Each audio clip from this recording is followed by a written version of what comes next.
Radio Shanghai.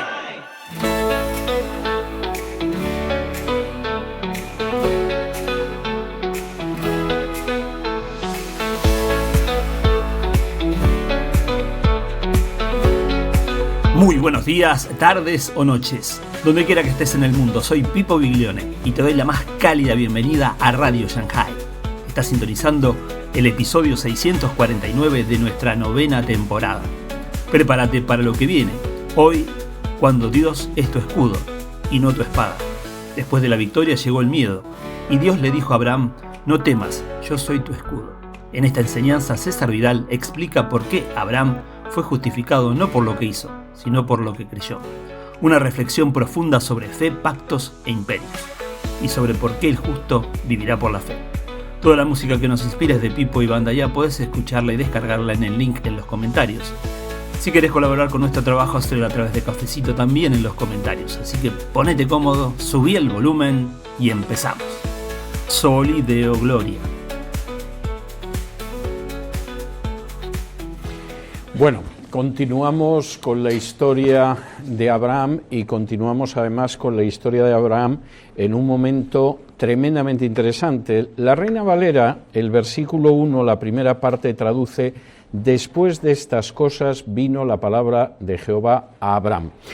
En hebreo hay un matiz que es distinto y que me parece importante detenerme en él, porque en hebreo dice Ajer Jadebarín Jaelek Jaya Debar Jehová el Abraham, que sería algo así como: después de estos asuntos, después de estas cuestiones, más que cosas, después de estos hechos que habían sucedido, vino la palabra de Jehová sobre Abraham.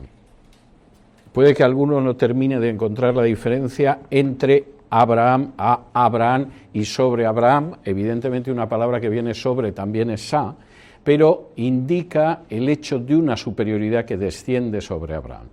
Y en ese sentido, al traducir a Abraham, se pierde algo de ese contenido que en hebreo es muy claro. La palabra va sobre él, desciende sobre él. Y dice: después de estas cosas. ¿Qué cosas? Vamos a colocarnos en el contexto que lo vimos la semana pasada, porque es tremendamente importante. Las cosas que han sucedido es que Abraham ha rescatado a su sobrino Lot, que había sido capturado por la coalición que dirigía Amrafel, Hammurabi. Ha conseguido devolver todo lo que les habían robado al rey de Sodoma, etcétera, ha conseguido devolvérselo y además ha dado muestra de que es un personaje que cuenta con un respeto dentro de la sociedad de Canaán, al menos en la zona donde él vivía, en el encinar de Mamre, y que además es de bendición para esa gente. Y en ese momento, justo inmediatamente después de la lucha para liberar a Lot, de que efectivamente él le devuelve todo al rey de Sodoma, no quiere quedarse con nada, demuestra un desinterés y una generosidad tremenda, incluso le entrega un diezmo a Melquisedec, como era propio de las capturas y los reyes. Entonces se le aparece Dios. ¿Y Dios qué le dice? Le dice tres cosas. Y fíjense, porque son muy importantes. Le apareció palabra de Jehová sobre Abraham en visión, diciendo: no temas, Abraham, yo soy tu escudo y tu galardón será sobremanera grande. Tres cosas. Primera, no temas. ¿Por qué? Porque lo primero que Dios le dice a Abraham es que no tema. ¿Por qué? Porque Abraham tenía miedo. ¿Y de qué tenía miedo Abraham? Pues precisamente de lo bien que le había ido en los días anteriores.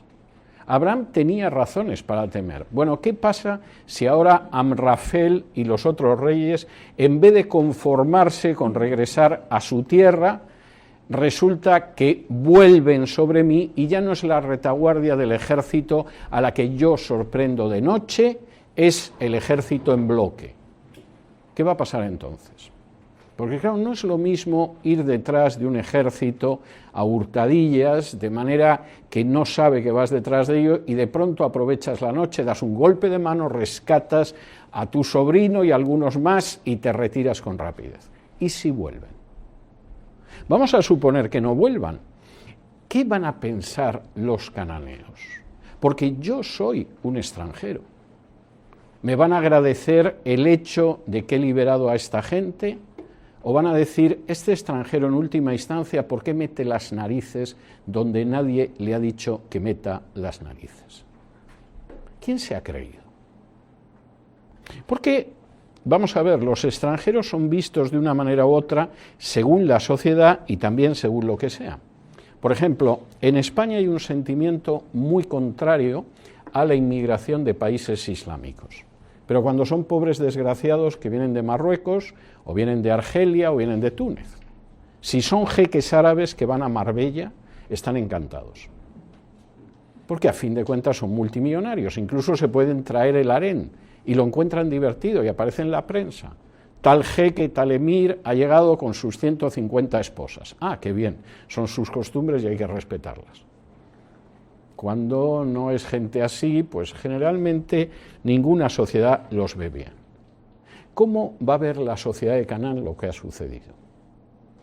¿Va a agradecer lo que yo he hecho? El rey de Sodoma sí, claro, le ha venido otra vez toda la presa que había hecho el ejército de Amrafel, ya tiene razones para estar agradecido, pero el resto de la gente me va a ver bien o va a pensar que en última instancia los extranjeros tienen un lugar dentro de la sociedad, pero nunca deben de salir de ese lugar dentro de la sociedad. Trabaja si quieres, paga impuestos, etcétera, pero no pretendas ir mucho más allá del lugar que tienes asignado en la sociedad. Y Abraham fue toda su vida un extranjero.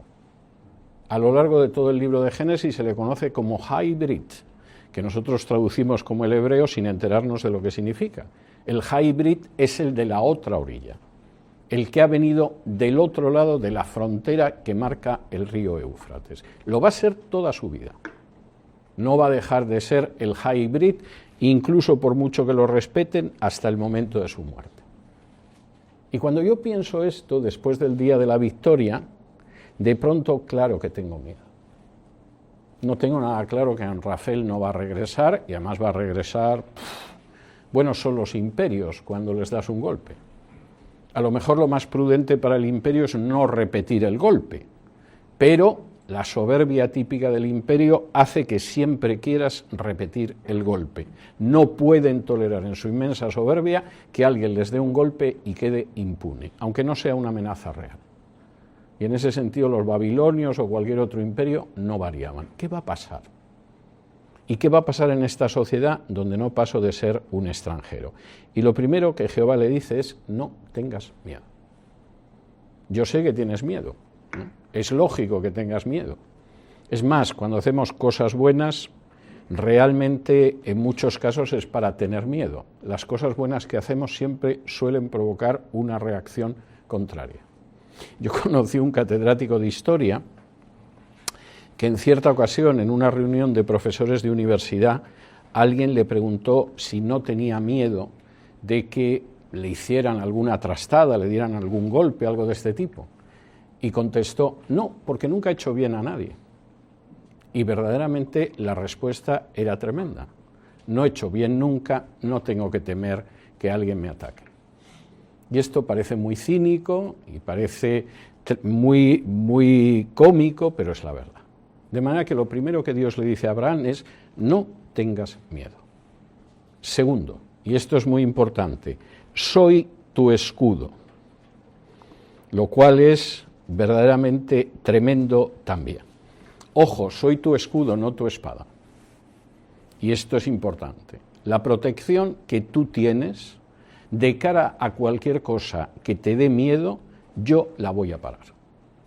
Los golpes que pudieran venir sobre ti en un momento determinado, yo los voy a detener. Cualquier tipo de mala consecuencia que tú temas, yo la voy a frenar. Yo soy tu escudo, yo te cubro. Y es muy importante la imagen del escudo, porque en muchas ocasiones, más que el escudo, lo que nos apetecería es que Dios fuera nuestra espada y nuestra maza. Es decir, más allá de parar, a ser posible que dé golpes a diestro y siniestro. Pero Dios no promete eso, por regla general. Lo que nos promete es que es nuestro refugio, que es nuestro escudo, que es nuestra protección. Y no podemos convertirlo en nuestro instrumento. Nosotros podemos ser, si somos sumisos y obedientes a la voluntad de Dios, instrumentos de Dios, pero Dios no va a ser nunca nuestro instrumento. Se cuenta que en plena Guerra Civil Americana, en la Guerra de Secesión, hubo una persona que se le acercó a Lincoln. Siempre hay gente que parece que representa en exclusiva a Dios, tiene una especie de franquicia con Dios, como el que contrata con cualquier otro tipo de franquicia, y que le dijo: señor presidente, es obvio que Dios está con nosotros. Y en ese momento Lincoln le dijo: bueno, no me preocupa tanto si Dios está con nosotros como si nosotros estamos con Dios. Y esa es la forma de ver las cosas. En muchísimas ocasiones estamos absolutamente con la idea de que Dios está con nosotros. Los soldados alemanes en la Segunda Guerra Mundial llevaban un cinturón donde lo que era la hebilla del cinturón decía Gott mit uns, Dios con nosotros. Pero la cuestión no es si Dios está con nosotros, es si nosotros estamos con Dios. No podemos instrumentalizar a Dios.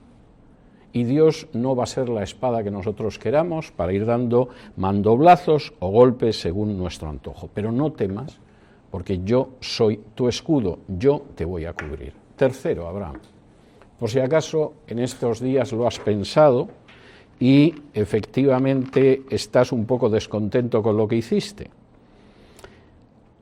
tu galardón será sobremanera grande. La palabra en realidad en hebreo es recompensa. Ahora, si ustedes recuerdan el episodio que enseñamos la semana pasada, Abraham no se llevó ninguna recompensa. Cuando el rey de Sodoma le dice: bueno, quédate con la presa y devuélveme las personas en libertad, pero tú quédate con todo, Abraham le dice: no, en absoluto. Lo único, la gente que ha venido conmigo, que no es de mi familia, que no es de mi clan, que no es de mi estirpe, que les paguen la comida que han gastado en estos días. Pero yo no quiero nada. Incluso ni siquiera pido la exención del impuesto del diezmo sobre las capturas que hay que entregar al rey. Yo se la doy a Melquisedec. Y está bien.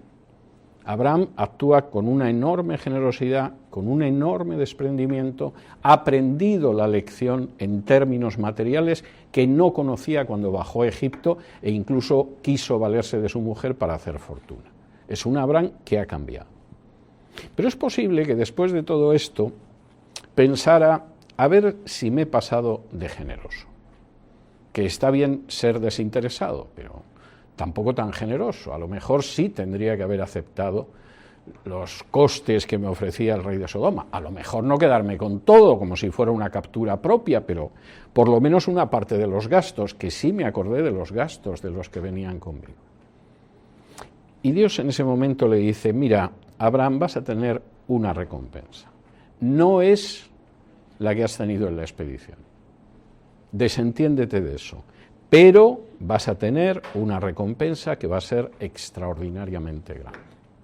Y esto es algo que nosotros también deberíamos recordar, porque a veces cuando vemos cosas en esta vida miramos con una mirada muy corta y muy cercana. Y estamos pensando en qué beneficio vamos a obtener de ciertas acciones y qué va a salir de ciertas acciones. Y evidentemente la generosidad, el desprendimiento, etcétera, son cosas que dejamos arrinconadas. Y sin embargo lo que aquí aparece es la idea de: Abraham, no te preocupes, has hecho bien. Y además la recompensa buena no es la que derivó de esa expedición. La recompensa buena, sobremanera grande, te la voy a dar yo. De manera que lo que le dice Dios presentándose a Abraham en visión es bastante interesante. ¿Y qué sucede entonces? Bueno, pues inmediatamente Abraham le plantea a Dios su necesidad. Pero fíjense también en los términos porque es muy importante. Versículos 2 y 3. Y respondió Abraham: Señor Jehová, ¿qué me darás siendo así que ando sin hijo y el mayordomo de mi casa es ese Damasceno Eliezer? Dijo también Abraham: mira que no me has dado prole y aquí que será mi heredero un esclavo nacido en mi casa. Está bien. He captado el mensaje, efectivamente, no voy a tener miedo, tú eres mi escudo, va a haber una recompensa. Vamos a descender a un problema concreto. Es la primera vez en Génesis que vemos que Abraham habla con Dios. con seguridad en algún momento oró a Dios. Es posible que lo hiciera a diario, pero fíjense que la primera vez que queda consignado en Génesis es aquí. Por primera vez Abraham habla con Dios y se dirige a él de una manera muy interesante. Lo llama Adón y Jehová, es decir, Señor soberano y Dios del pacto. Yo me dirijo a ti y que sepas que sé que eres un Señor soberano.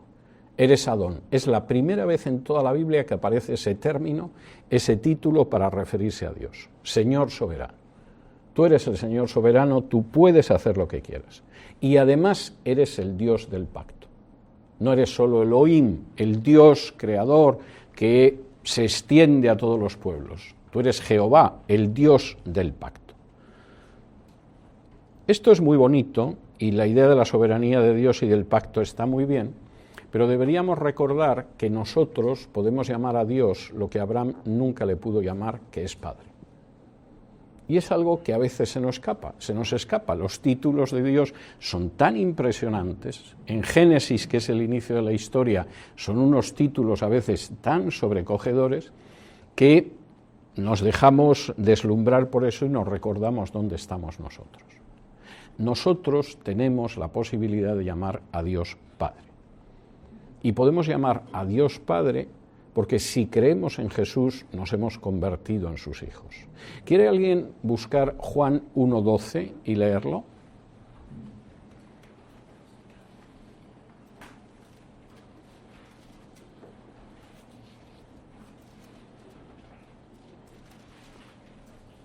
Amén.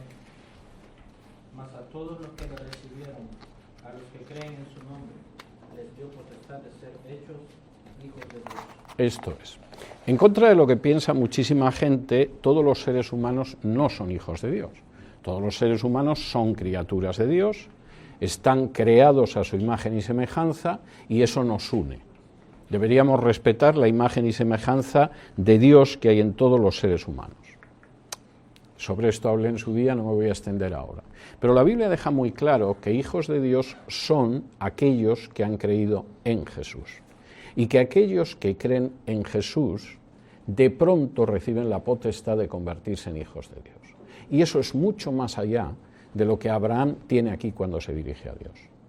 Es cierto que es el Dios del pacto, es cierto que es el Dios soberano, pero Abraham no lo hubiera podido llamar jamás Padre. No se hubiera acercado a él con la cercanía que nosotros nos podemos acercar llamándole Padre. E incluso, y esto es muy importante, Jesús en un momento determinado, lo hemos estudiado hace algunas semanas en Juan, dice que por supuesto es el Maestro, es el Señor, pero que nos llama amigos. La situación en la que nosotros estamos en relación con Dios es muchísimo mejor que la situación de Abraham, con todo lo grande, extraordinaria y cercana que pudiera ser la relación de Abraham con Dios. De manera que sería bueno recordarlo de vez en cuando. Pero volvamos a Abraham. Abraham se dirige a Adón Jehová, al Señor Jehová, y entonces les pone su problema. Y dice, versículo 2, respondió Abraham, Señor Jehová, ¿qué me darás siendo así que ando sin hijo? Y el mayordomo de mi casa es ese Damasceno Eliezer. Dijo también Abraham, mira que no me has dado prole, y aquí que será mi heredero un esclavo nacido en mi casa. Esto que parece muy raro, uno dice, ¿qué es esto del esclavo, el esclavo heredando, etcétera? Es una de las pruebas de la exactitud histórica del Génesis. Esta es una de las leyes de Nusi que vamos a ver a lo largo del libro de Génesis en varias ocasiones y que muestran lo exacto que es el autor del Génesis y cómo refleja no un mito o una leyenda, sino una realidad histórica concreta. Si una persona, el patriarca de un clan, como era el caso de Abraham, no tenía hijos, le heredaba el mayordomo. Y uno diría, ¿y por qué le heredaba el mayordomo y no le podía heredar otro pariente en vez de ese hijo directo de él? Pues muy sencillo, porque el mayordomo se suponía que era la persona que cuidaría del patriarca y de su esposa cuando llegaran a una situación de ancianidad en la que no se pudieran valer por sí mismos. En la Biblia hay muchísimas referencias al cuidado de los ancianos. Hay incluso muchas referencias a lo bueno que es tener muchos hijos. Esto ahora suena a auténtica locura. pero en una época en la que no existía ni el Medicare, ni el Medicaid, ni el respaldo social, ni el welfare state, ni cosa parecida, efectivamente lo que sustentaba a una familia era el hecho de los miembros. Los miembros eran los que cuidaban los unos de los otros. Y de ahí que en la Biblia haya tanta insistencia en los huérfanos y las viudas. ¿Por qué? Porque las viudas no tienen quien las atienda. Y los huérfanos, tanto se han perdido a la madre o al padre, tampoco. Y cuando en la Biblia se habla de gente que está desamparada, de gente que es menesterosa, de gente que necesita un cuidado especial, siempre habla de las viudas y de los huérfanos. ¿Y por qué el mayordomo? Porque el mayordomo era el que se hubiera ocupado. Si de pronto Abraham llegaba a una edad en la que ya no podía estar para subirse al camello y su esposa era una mujer cargada de años, el que se ocupaba de la familia era aquel que efectivamente era el segundo a la hora de dar órdenes a la gente del clan. Y ese era el mayordomo. Y Abraham dice, y el problema grave, pues es que el mayordomo que yo tengo ni siquiera es de mi estirpe. El mayordomo que yo tengo es un sujeto de Damasco, que es lo que significa damasceno, que se llama Eliezer. Y encima, para terminarlo de arreglar, ni siquiera es un hombre libre, es uno de los esclavos que ha nacido en mi casa. Es un chico de origen de Damasco, forma parte de mi servidumbre, va a ser el que finalmente se lleve todo. Señor, ¿no me podrías dar un hijo? Es tanto pedir el tener un hijo que efectivamente me herede y que pueda recibir todo lo que yo he ido reuniendo con el paso de los años. No tengo patria, soy un hybrid, soy un hebreo, soy uno venido del otro lado del río. No tengo ni siquiera el espacio que cubre la planta de un pie de la tierra que hay aquí. Es mucho pedir tener un hijo que reciba todo. Y por cierto, es verdaderamente hermosa la idea de cómo transmitimos al final a nuestros hijos el fruto de nuestra labor y de nuestro ahorro con el paso del tiempo. ¿Y qué le dice Dios? Versículo 4 al 6. Luego vino a él palabra de Jehová diciendo, no te heredará sino un hijo tuyo será el que te heredará. Y lo llevó fuera y le dijo, mira ahora los cielos y cuenta las estrellas si las puedes contar. Y le dijo, así será tu descendencia. Y creyó a Jehová y le fue contado por justicia. Ahora, fíjense en la redacción del versículo 4, porque admite dos interpretaciones. El luego vino a él la palabra de Jehová, puede ser que inmediatamente después de que Abraham dice, no tengo un hijo, dame un hijo, aquí se va a acabar llevando todo uno de mis esclavos, ese luego fuera inmediato. Pero también cabe la posibilidad de que la idea es que en ese momento Dios no le responde. Abraham le ha dicho lo que desea, Dios le ha dicho a Abraham lo que desea decirle, Abraham ha derramado su corazón y ahí pasó un tiempo. Y después de un tiempo entonces vino a él la palabra de Jehová diciéndole lo que quería decirle. Y a veces es que las respuestas que Dios nos da toman un tiempo. Nos gustaría que respondiera ya, que nos diera una respuesta ya, que solucionara nuestros problemas ya. Y es lógico que lo veamos así, pero Dios tiene su tiempo. Como suele decir el productor de mi programa, de manera cómica, lo dice irónicamente, Señor, dame paciencia, pero dámela ya. Bien, pues esa es exactamente la posición que no deberíamos tener. Y efectivamente Dios actúa de acuerdo a sus tiempos. ¿Cómo actúan de acuerdo a sus tiempos? Muchas cosas, los embarazos. Generalmente toman 9 meses, no aparece el niño inmediatamente.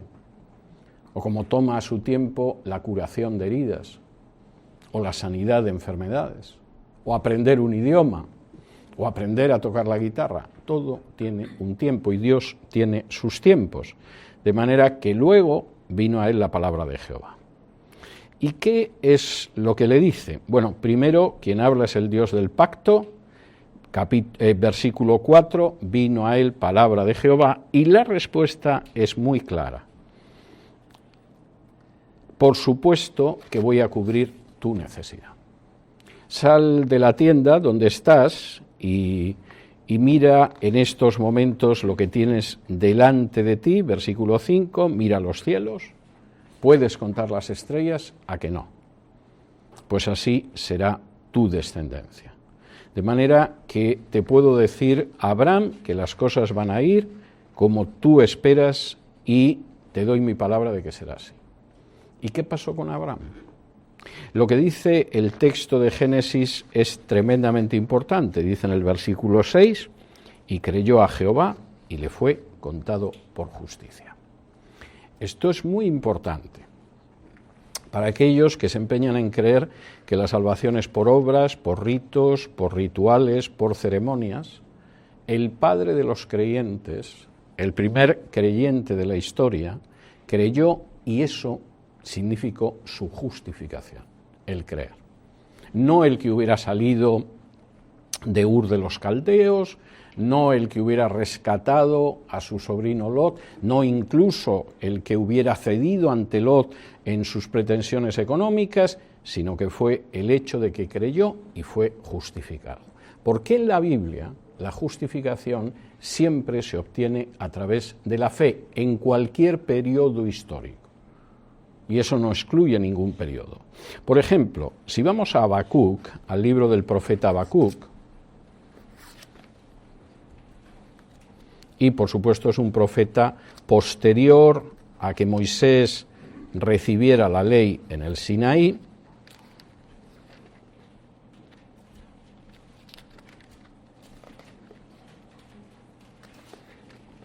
en el profeta Habacuc, capítulo 2,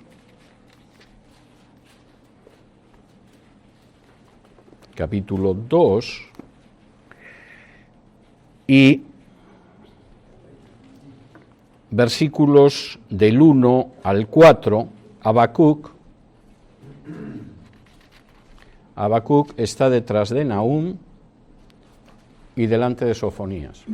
Bien, Habacuc capítulo 2 y versículos del 1 al 4 dice: sobre mi guarda estaré y sobre la fortaleza afirmaré el pie, y velaré para ver lo que se me dirá y qué de responder tocante a mi queja. Y Jehová me respondió y dijo: escribe la visión y declárala en tablas para que corra el que leyere en ella. Aunque la visión tardara aún por un tiempo, mas se apresura hacia el fin, y no mentirá. Aunque tardare, espéralo, porque sin duda vendrá, no tardará. He aquí que aquel cuya alma no es recta se enorgullece, mas el justo por su fe vivirá. Y aquí hay toda una visión de la salvación y de la justificación que va desde Abraham hasta el Nuevo Testamento. El caso de Habacuc es tremendo. Habacuc ve una situación difícil en su vida, tremendamente difícil, y por supuesto quiere una respuesta ya de Dios. Quiere que Dios solucione la situación en la que se encuentra. Quiere que cambie el entorno en el que vive. Y Dios le dice a Habacuc: espera.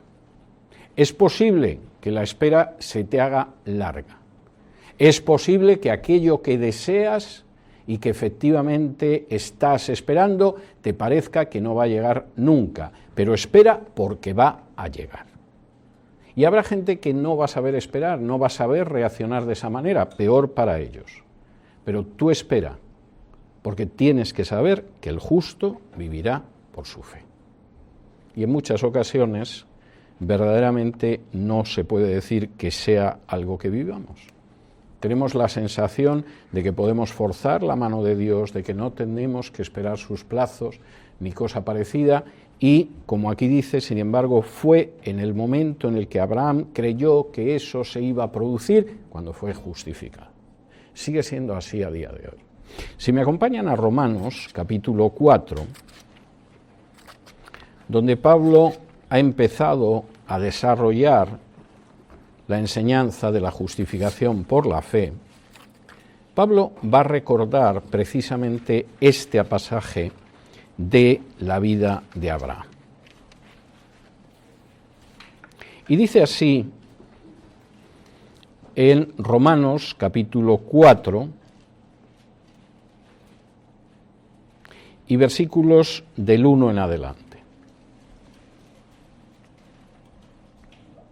Bueno, vamos a leer desde el 3, 30 y 31, y dice así, Romanos 3, 30. Porque Dios es uno, y Él justificará por la fe a los de la circuncisión, y por medio de la fe a los de la incircuncisión. Luego, por la fe invalidamos la ley en ninguna manera, sino que confirmamos la ley. Pablo está hablando de la justificación por la fe y dice, Dios va a justificar por la fe, tanto a los judíos como a los gentiles, tanto a los circuncisos como a los incircuncisos. Y entonces alguien dice, bueno, pero entonces estamos invalidando la Torá, ¿no enseña la Torá que la justificación es por obras? Y Pablo dice, no. Por la fe no invalidamos la Torá, no invalidamos la ley, confirmamos la ley. ¿Por qué? Capítulo 4 y versículo 1. ¿Qué pues diremos que halló Abraham, nuestro padre, según la carne? Porque si Abraham fue justificado por las obras, tiene de qué gloriarse, pero no para con Dios. Porque ¿qué dice la Escritura? Creyó Abraham a Dios y le fue contado por justicia. Pero al que obra no se le cuenta el salario como gracia, sino como deuda. Mas al que no obra, sino cree en aquel que justifica al impío, su fe le es contada por justicia. Como también David habla de la bienaventuranza del hombre a quien Dios atribuye justicia sin obras, diciendo, bienaventurados aquellos cuyas iniquidades son perdonadas y cuyos pecados son cubiertos. Bienaventurado el varón a quien el Señor no inculpa de pecado. ¿Es pues esta bienaventuranza solamente para los de la circuncisión o también para los de la incircuncisión? Porque decimos que a Abraham le fue contada la fe por justicia. ¿Cómo pues le fue contada? ¿Estando en la circuncisión o en la incircuncisión? No en la circuncisión, sino en la incircuncisión. Y recibió la circuncisión como señal, como sello de la justicia de la fe que tuvo estando aún incircunciso, para que fuese padre de todos los creyentes no circuncidados, a fin de que también a ellos la fe les sea contada por justicia, y padre de la circuncisión para los que no solamente son de la circuncisión, sino que también siguen las pisadas de la fe que tuvo nuestro padre Abraham antes de ser circuncidado. Pablo es muy claro. La justificación por la fe no es un invento que viene con el cristianismo, aparece ya en la Torá. Y si de pronto alguien dice, no, pero es que si creemos que Dios justifica por la fe, por creer, estamos atacando la Torá, Pablo dice, no, la Torá ¿qué dice? Capítulo 15 del Génesis, que Abraham creyó en Dios y le fue contado por justicia. La justificación es por la fe sin las obras, es un regalo de Dios. ¿Y por qué sabemos que es un regalo? Pues hombre, muy sencillo, porque si fuera por obras, nunca sería por gracia. Si viene el fontanero a mi casa y después de que me ha reparado una cañería, el plomero, después de que me ha reparado una cañería, me dice que le tengo que pagar $200 y yo le doy $200, eso no es gracia, es que le tengo que pagar, para eso me ha reparado la cañería. Y Pablo dice, pero es que a Dios lo que nos da es por gracia. Y si es por gracia, no pagamos, porque entonces no sería por gracia. Sería simplemente que nos pagan lo que nos han dado, lo que hemos hecho. Y eso, diría Pablo, que sepáis que está en la Torá. Lo dice de Abraham, no lo dice de mí o de otro apóstol, lo dice de Abraham. Y además lo dice de Abraham antes de que Abraham se circuncidara, no solo para los judíos, es también para los no judíos. La circuncisión vino después. Y por lo tanto es por gracia. Y como dice aquí, creyó y fue justificado. ¿Y qué pasa entonces? Fíjense versículos del 7 al 12. Y esto es bastante interesante. Y le dijo, yo soy Jehová, que te saqué de Ur de los Caldeos para darte a heredar esta tierra. Y él respondió, Señor Jehová, ¿en qué conoceré que la he de heredar? Y le dijo, tráeme una becerra de 3 años, y una cabra de 3 años, y un carnero de 3 años, una tórtola también, y un palomino. Y tomó él todo esto, y los partió por la mitad, y puso cada mitad una enfrente de la otra, mas no partió las aves. Y descendían aves de rapiña sobre los cuerpos muertos, y Abraham las ahuyentaba. Mas a la caída del sol sobrecogió el sueño a Abraham, y he aquí que el temor de una grande oscuridad cayó sobre él. ¿Cómo sé que vas a hacer esto? Yo he creído, y como dice la Biblia, creyó Abraham en Dios y le fue imputado por justicia. ¿Cómo lo voy a saber? Y Dios le dice, vamos a hacer un pacto. Vamos a hacer un pacto y lo vamos a hacer en la forma legal. ¿Cómo se hacen los pactos tanto en la tierra de Ur, en la tierra de los caldeos, como aquí en Canaán? Se sacrifica animales para, de alguna manera, fundamentar el pacto. De manera que me traes una becerra de 3 años, una cabra de 3 años, un carnero de 3 años y luego 2 aves, una tórtola y un palomino. Partes la becerra, la cabra, el carnero por la mitad, pero la tórtola y el palomino no. Hay quien dice que la costumbre de partir el carnero, la becerra, la cabra, etcétera, era una señal de que cuando 2 personas hacían un pacto, tenían que saber que si no cumplían el pacto, los iban a partir por la mitad como el animal. Puede que efectivamente, legalmente, se fuera el origen. Pero fíjense ustedes en los animales. Si tú partes una becerra, una cabra y un carnero por la mitad, el animal queda así. Si tú una paloma, un palomino, como dice aquí, una tórtola, lo sacrificas y no hace falta que lo partas por la mitad, las alas del animal quedan así. ¿A qué les recuerda eso? A la cruz. Y Abraham está en ese momento, quizás sin darse cuenta, visualizando lo que va a ser un pacto de sangre y muchísimo más importante. Pártelo, vas a ver al animal, yo pasaré por en medio de ello. Y dice, versículo 11, que descendían aves de rapiña, algo lógico. De pronto vieron aquello y efectivamente intentaban apoderarse de aquellos animales y Abraham las ahuyentaba. Pero, versículo 12, a la caída del sol sobrecogió el sueño a Abraham y aquí que el temor de una grande oscuridad cayó sobre él. Estos versículos seguramente es una interpretación aventurada, pero reconozco que no deja de ser sugestiva. Durante mucho tiempo, los rabinos los han interpretado como un anuncio de 4 cosas que iban a caer sobre los descendientes de Abraham. Habla de 4 circunstancias: el sueño, con la caída del sol, el sobrecogimiento, el temor y la gran oscuridad. Y ya antes de Cristo interpretaban que esas 4 circunstancias hacían referencia a 4 imperios que iban a oprimir a los descendientes de Abraham. El sueño sería Babilonia, que destruyó el templo, el reino de Judá, y deportó a los judíos por 70 años al otro lado del Éufrates. El sobrecogimiento sería Persia, de cuyo dominio nos habla, por ejemplo, el libro de Esther, o los libros de Esdras y Nehemías.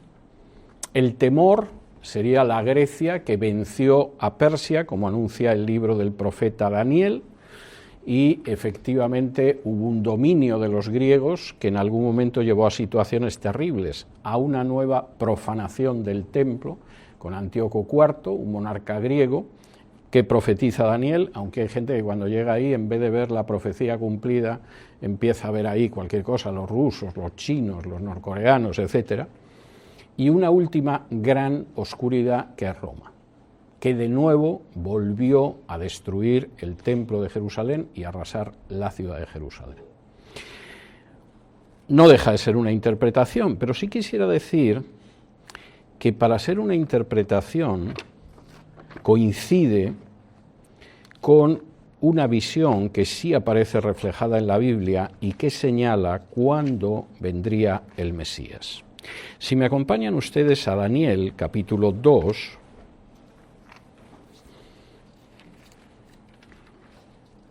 en Daniel, capítulo 2, se cuenta una historia muy peculiar. Tiene su parte cómica, aunque supongo que los que la vivieron no la vieron cómica.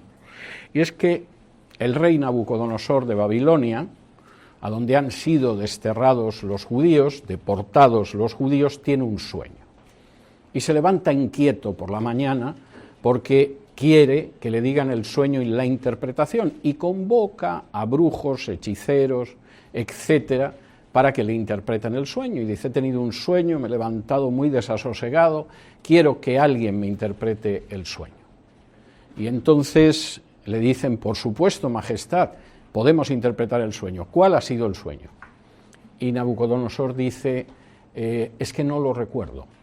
Tenéis que decirme el sueño que he tenido y que no recuerdo, y la interpretación del sueño, lo cual es complicado. Yo mismo tengo cierta habilidad para interpretar sueños, pero claro, suponiendo que me lo cuenten, si no es imposible.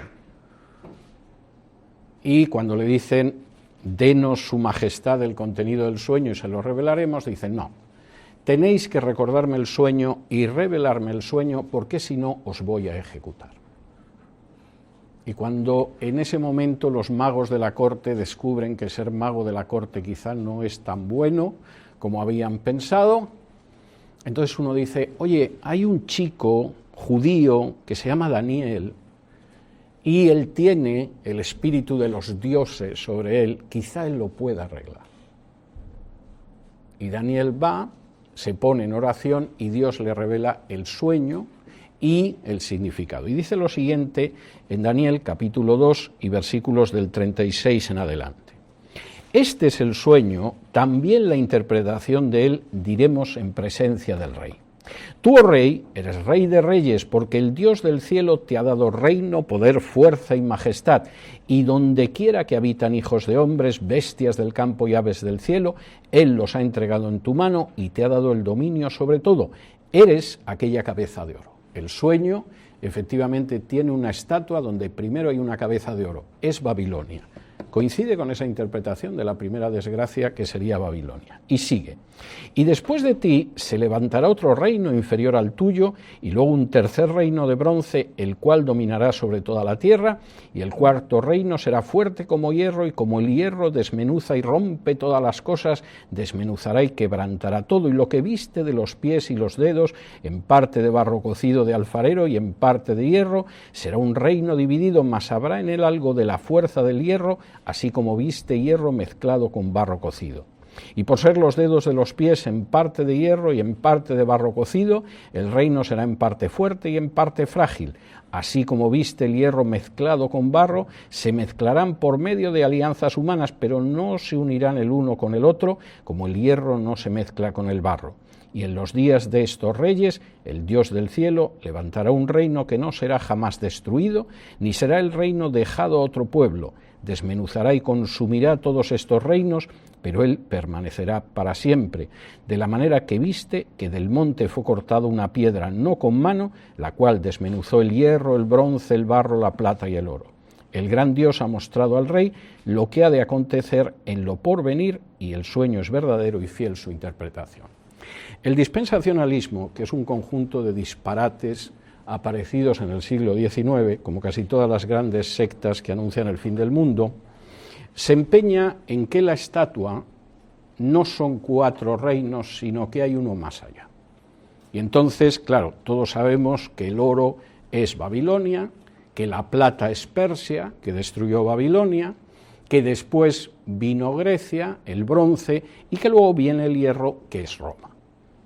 Y según esta interpretación, que encajaría con esa interpretación de lo que vio Abraham, la piedra, la roca, que es el Mesías y que destroza, llega precisamente en la época de Roma, que llegó. Y en ese sentido tiene mucha lógica la interpretación de los rabinos, hablando de esas 4 cosas que le sucedieron a Abraham, de 4 reinos y el último Roma. Jesús nació en Roma. Y el texto es muy claro. Después de Babilonia vendrá Persia, después de Persia vendrá Grecia, después de Grecia vendrá la muy brutal Roma, y en la época de Roma resulta que aparecerá esa roca que iniciará un reino que acabará con todos, el reino de Dios. Jesús dice: el reino de Dios ha llegado.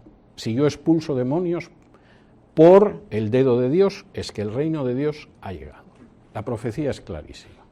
Pero como viendo las profecías cumplidas no se puede engañar a la gente, pues decidimos que alargamos el reino. Y entonces después del cuarto reino, como se habla de ese hierro que tiene también barro, en vez de intentar saber por qué a Roma se la refiere de esa manera, había quien decía, no, eso es la Unión Europea.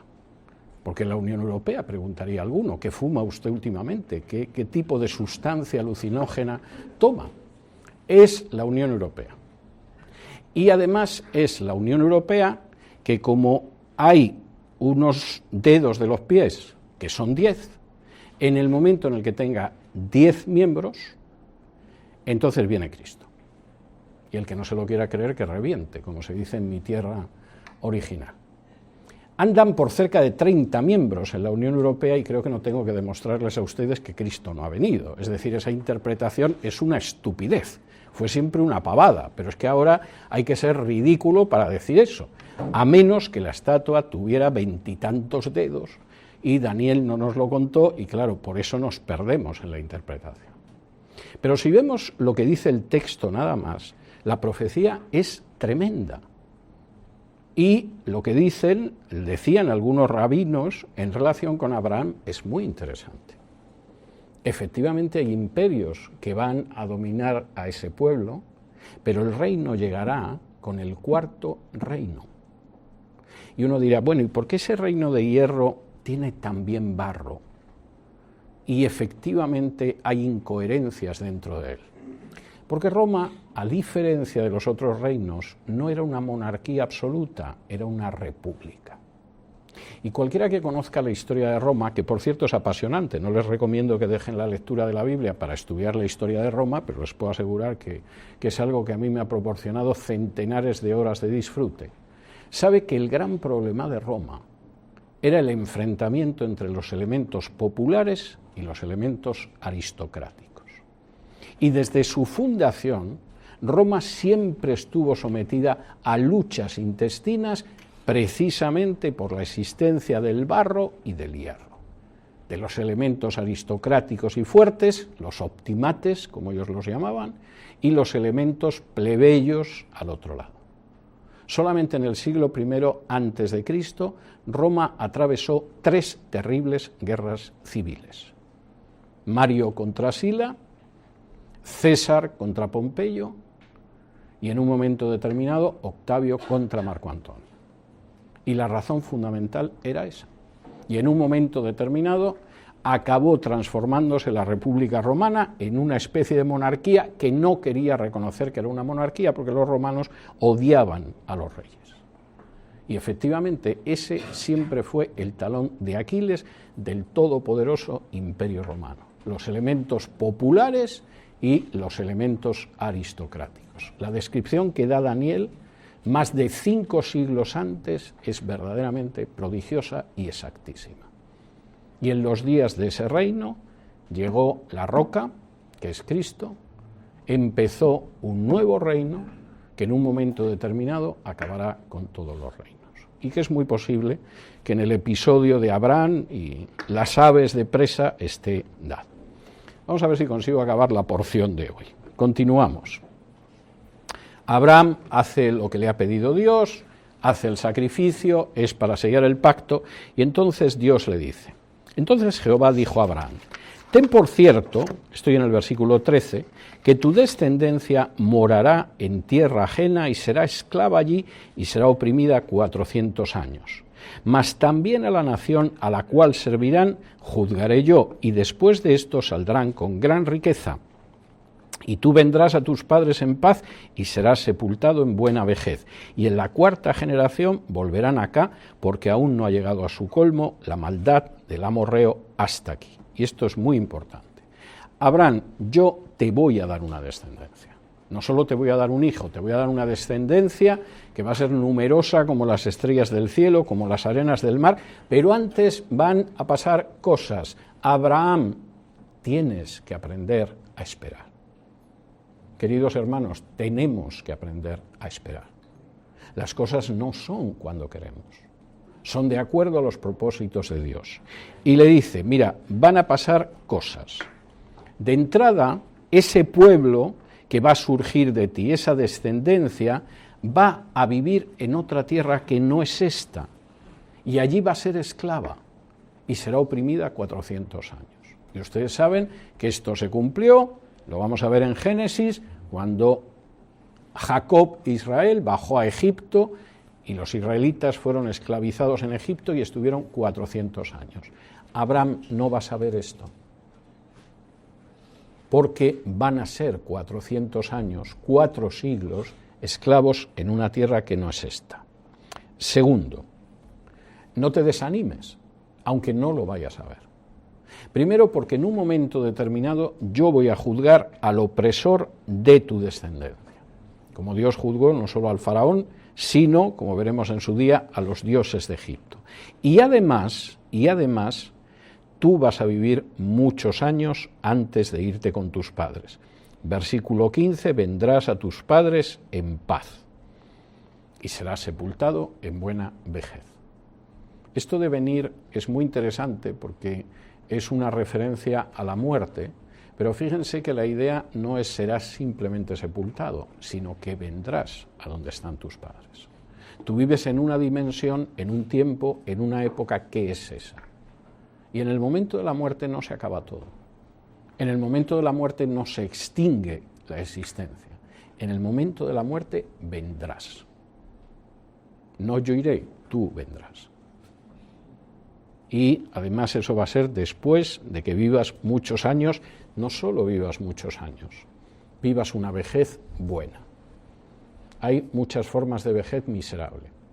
La de esa pobre gente que tiene 80 años y se pasan 8 o 10 horas de pie en el cajero de un supermercado en este país, que me parece una forma de tener vejez verdaderamente tristísima. Y en vez de poder disfrutar de sus nietos y de un descanso después de una vida de trabajo, están ahí pegándole a la máquina durante todo el día en vez de estar retirados. No es lo que iba a pasar con Abraham. Tú vas a ser sepultado en buena vejez y vas a venir aquí en paz. Eso lo tienes que recordar. Tercero, en un momento, perdón, esto era lo cuarto. Quinto, todo esto va a suceder en la cuarta generación, versículo 16. ¿Y sabes por qué? Porque yo no voy a desalojar a la gente de esta tierra para que entre tu descendencia. Cuando yo los desaloje, será porque ejecuto un juicio sobre ellos. Y cuando entonces salgan desalojados, no para favorecer a tus descendientes, sino porque yo ejecuto un juicio sobre su castigo, entonces tu descendencia entrará. Dios es justo incluso a la hora de castigar a la gente. Y uno dice, pero bueno, vamos a ver, pero si los amorreos ya eran malos, hacían sacrificios humanos, hacían sacrificios de niños, era gente inmoral, no hay nada más que ver a la gente de Sodoma. ¿Y hay que esperar 400 años? Sí. Porque Dios tiene también sus tiempos para juzgar a las culturas, a las naciones y a las sociedades. Y tú esto no lo vas a ver, Abraham, pero yo te adelanto que morirás bien, que te reunirás, vendrás aquí, junto conmigo y con tus padres, y que mis promesas para tu descendencia se van a cumplir, pero se cumplirán a su tiempo. No voy a desalojar un metro de esta tierra sobre gente sobre la que no caiga un castigo en el cual han llegado hasta la última medida. Y eso van a ser 400 años. Dios sabe lo que hace. Y concluimos. Versículo 17, y sucedió que puesto el sol y ya oscurecido se veía un horno humeando y una antorcha de fuego que pasaba por entre los animales divididos. En aquel día hizo Jehová un pacto con Abraham diciendo, a tu descendencia dará esta tierra, desde el río de Egipto hasta el río grande, el río Éufrates, la tierra de los ceneos, los ceneceos, los cadmoneos, los eteos, los fereceos, los refaitas, los amorreos, los cananeos, los gergeseos y los jebuseos. Versículo 17, de pronto se ve una antorcha de fuego, la presencia de Dios que pasaba por en medio de los animales y, como dice el versículo 18, cumplidas los requisitos legales, Ese día Jehová hizo un pacto con Abraham de esa entrega a su descendencia. Y aquí tenemos que recordar algo que es tremendamente importante, porque claro, hay gente que dice que es la descendencia y que como es la descendencia, pues no va a esperar 400 años a exterminar a todos los que hay en la tierra para poderla ocupar, ni mucho menos. Eso para Dios está bien, pero para ellos no. La descendencia de Abraham son única y exclusivamente aquellos que creen en Jesús. Acompáñenme a Gálatas, capítulo 3, y son unos versículos que vamos a leer muchas veces porque hay opiniones muy erróneas y muy dañinas acerca de quién es la descendencia de Abraham. En Gálatas 3 y versículos del 23 en adelante dice: pero antes que viniese la fe, estábamos confinados bajo la ley, encerrados para aquella fe que iba a ser revelada, de manera que la ley ha sido nuestro ayo para llevarnos a Cristo, a fin de que fuésemos justificados por la fe, como Abraham. Pero venida la fe, ya no estamos bajo ayo, pues todos sois hijos de Dios por la fe en Cristo Jesús, porque todos los que habéis sido bautizados en Cristo, de Cristo estáis revestidos. Ya no hay judío ni griego, no hay esclavo ni libre, no hay varón ni mujer, porque todos vosotros sois uno en Cristo Jesús. Y si vosotros sois de Cristo, ciertamente linaje de Abraham sois y herederos según la promesa. No se puede ser linaje de Abraham, no se puede recibir la promesa si uno no es de Cristo. Y da lo mismo que uno sea esclavo o libre, hombre o mujer, judío o gentil. La palabra en ese sentido es muy clara.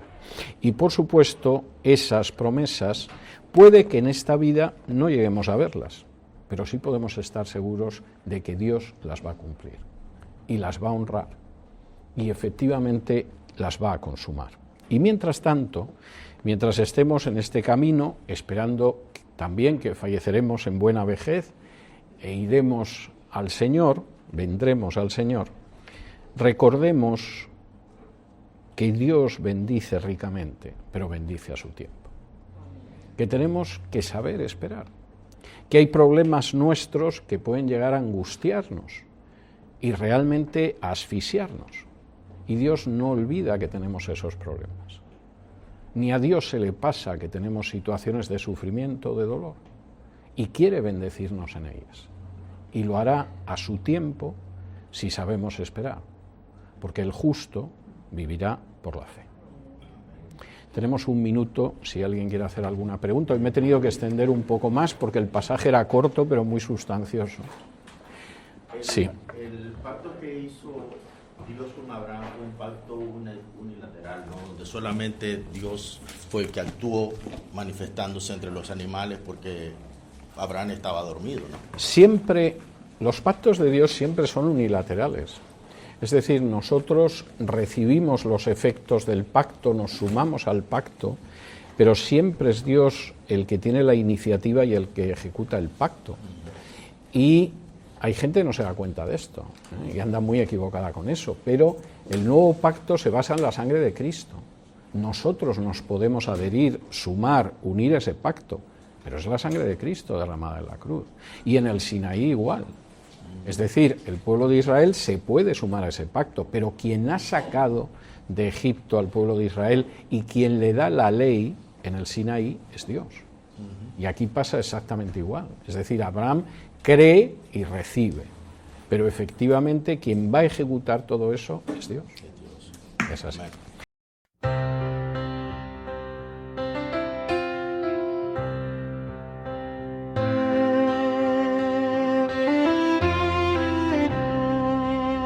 Grande es tu fidelidad, oh Dios eterno.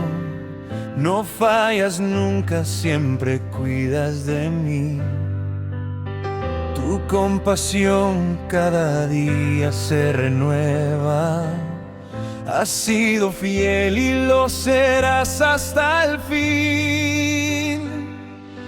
Grande es tu fidelidad. Grande es tu fidelidad.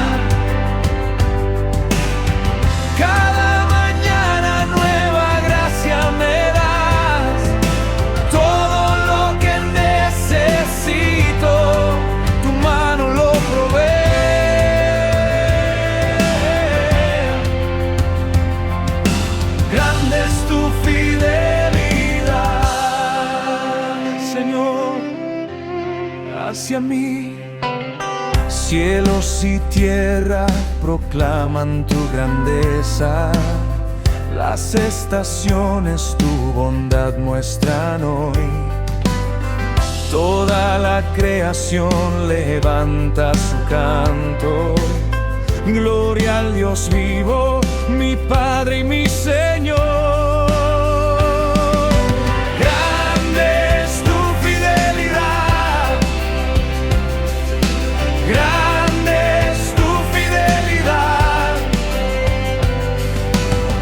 Cada mañana nueva gracia me das, todo lo que necesito, tu mano lo provee.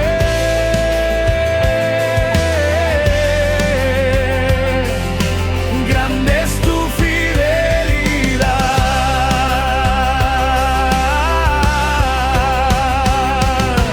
Paz para hoy y esperanza segura. Tu dulce presencia me quiere guiar. Fuerza me das y tu amor me sostiene. Todas tus obras me invitan a adorar.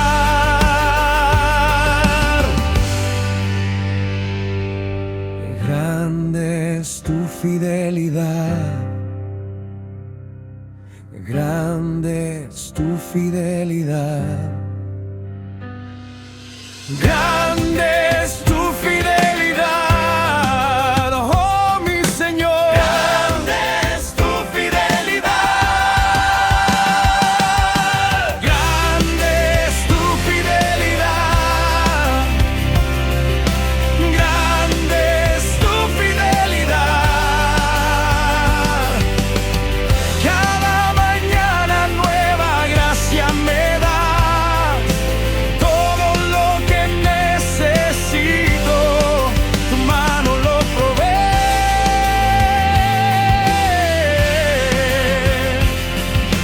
Grande es tu fidelidad, Señor,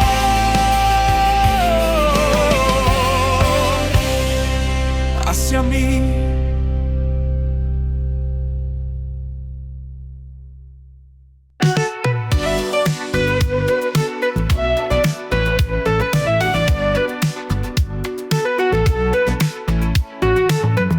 Gracias por acompañarnos en este episodio de Radio Shanghai. Tu apoyo nos ayuda a seguir conectando el mundo de hoy con los principios eternos. Por eso, te pedimos que te suscribas y nos dejes tu like para que más personas descubran este mensaje. No olvides seguirnos en Facebook, Instagram y Telegram para estar al tanto de todo. Te esperamos, Dios mediante, en nuestro próximo episodio. Que Dios te bendiga.